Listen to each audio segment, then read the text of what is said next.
Excel PU college ಗುರುವಾಯಿನಕೆರೆ, ಕರ್ನಾಟಕದ number 1 PU college. Admissions open now. ಸತ್ಯದ ಮೇಲೆ ಸುಳ್ಳಿನ ಸವಾರಿ, ಆದ್ರೆ ಈ ಸವಾರಿ ಬಹಳ ದಿನ ನಡೆಯಲಾಬಿಡಿ. ಸತ್ಯಮೇವ ಜಯತೆ. ಧರ್ಮಸ್ಥಳದ ವಿರುದ್ಧ ಬುರುಡೆ ಬಿಟ್ಟಿದ್ದು ನಿಜ ಅಂತ ಮಾಸ್ಕ್ ಮ್ಯಾನ್ ಪಾತ್ರಧಾರಿಯೇ ಖುದ್ದು ಮಾಹಿತಿಯನ್ನ ಬಹಿರಂಗಪಡಿಸಿದ್ದಾನೆ. ಹೈಕೋರ್ಟ್ಗೆ ಸಲ್ಲಿಸಿರುವಂತಹ ರಿಟ್ ಅರ್ಜಿಯಲ್ಲಿ ಪ್ರಕಾಶ್ ರಾಜ್ ಎಂಬ ಹೆಸರು ತಳುಕು ಹಾಕಿದ್ದು ಬಹುಭಾಷಾ ನಟನ ಸುತ್ತ ಇದೆ.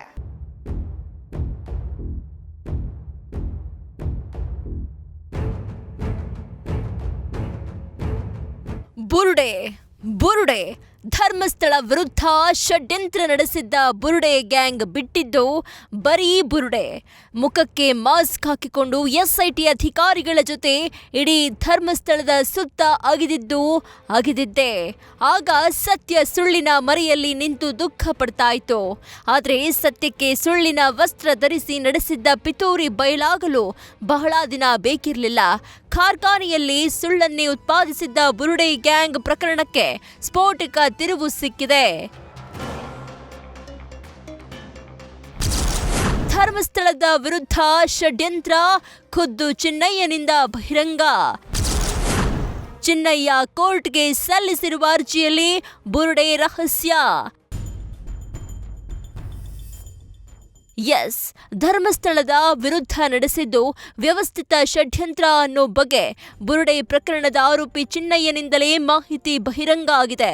ಹೈಕೋರ್ಟ್ಗೆ ಚಿನ್ನಯ್ಯ ಸಲ್ಲಿಸಿರೋ ರಿಟ್ ಅರ್ಜಿಯಲ್ಲಿ ಹಲವು ಅಂಶಗಳು ಉಲ್ಲೇಖ ಆಗಿದೆ. ಬುರುಡೆ ಸಂಚಿನ ಸುತ್ತ ಪ್ರಕಾಶ್ ರಾಜ್ ಹೆಸರು ಥಳುಕು.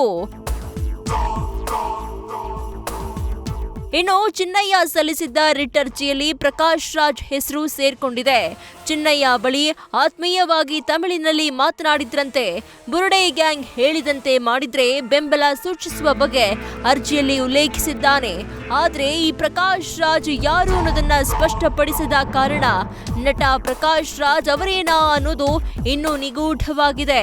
ಹೀಗಾಗಿ ಪ್ರಕಾಶ್ ರಾಜ್ಗೂ ಸಂಕಷ್ಟ ಎದುರಾಗಿದೆ. ತನಿಖೆಯ ಮಾಹಿತಿ ನೀಡುವಂತೆ ಚಿನ್ನಯ್ಯ ರಿಟ್ ಅರ್ಜಿ ಸಲ್ಲಿಸಿದ್ದಾನೆ.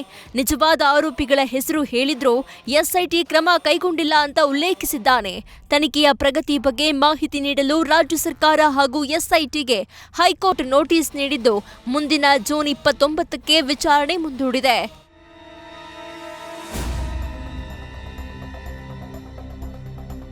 ಅವತ್ತು ಸುಳ್ಳಿನ ಸರಪಳಿಯನ್ನೇ ಪೋಣಿಸಿದ್ದ ಬುರುಡೆ ಮ್ಯಾನ್ ಚಿನ್ನಯ್ಯನನ್ನ ನಂಬಲು ಸ್ವತಃ ಗೃಹ ಸಚಿವರು ಸಿದ್ಧರಿಲ್ಲ. ಈ ಕುರಿತು ಪ್ರತಿಕ್ರಿಯಿಸಿರೋ ಪ್ರಿಯಾಂಕ್ ಖರ್ಗೆ 200 ಕೋಟಿ ಅಂತಿದ್ದಾರೆ. ಅದೇನೋ ಸ್ಮಾಲ್ ಅಮೌಂಟ್ ಅಲ್ಲ, ಆದ್ರೂ ಇದು ಎಷ್ಟು ನಿಜ ಅನ್ನೋದು ಗೊತ್ತಿಲ್ಲ. ಚಿನ್ನಯ್ಯ ನಿಜ ಹೇಳ್ತಿದ್ದಾನ ಅನ್ನೋದನ್ನ ಪರಿಶೀಲನೆ ಮಾಡಬೇಕಿದೆ.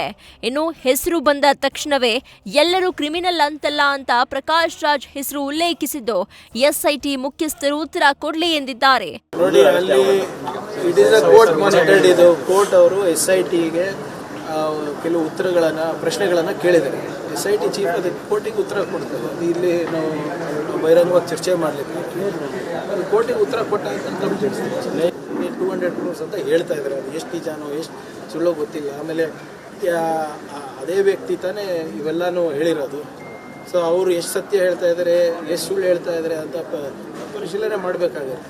ಈ ಕೋರ್ಟ್ ಅವರು ಎಸ್ಐಟಿ ಚೀಫ್ ಉತ್ತರ ಕೊಡೋಕೆ ಹೇಳಿದ್ದಾರೆ. ಅಲ್ಲಿ ಗೊತ್ತಾದ್ಮೇಲೆ ತಮ್ಮ ಮುಂದೆ ಒಟ್ಟಾರೆ ಬುರುಡೆ ಪಾರ್ಟಿ ಚಿನ್ನಯ್ಯನಂತಹ ಬಹಳಷ್ಟು ಸುಳ್ಳುಗಾರರು ಸತ್ಯವನ್ನ ಸುಳ್ಳಿನಂತೆ ಅರ್ಥ ಮಾಡಿಕೊಳ್ಳುವ ಸಾಧ್ಯತೆ ಇರುತ್ತೆ. ಆದರೆ ಸತ್ಯ ಬೂದಿ ಮುಚ್ಚಿದ ಕೆಂಡ, ಅದು ಯಾವತ್ತಾದ್ರೂ ಒಂದು ದಿನ ಹೊರಗೆ ಬರಲೇಬೇಕು. ಮತ್ತಷ್ಟು ರಹಸ್ಯಗಳು ಹೊರಬರುವ ಸಾಧ್ಯತೆಯಂತೂ ಇದೆ. Kiran, news first, Mangaluru. News first ನಿರ್ಭೀತಿಯಿಂದ ನಿಮ್ಮ ಪರವಾಗಿ.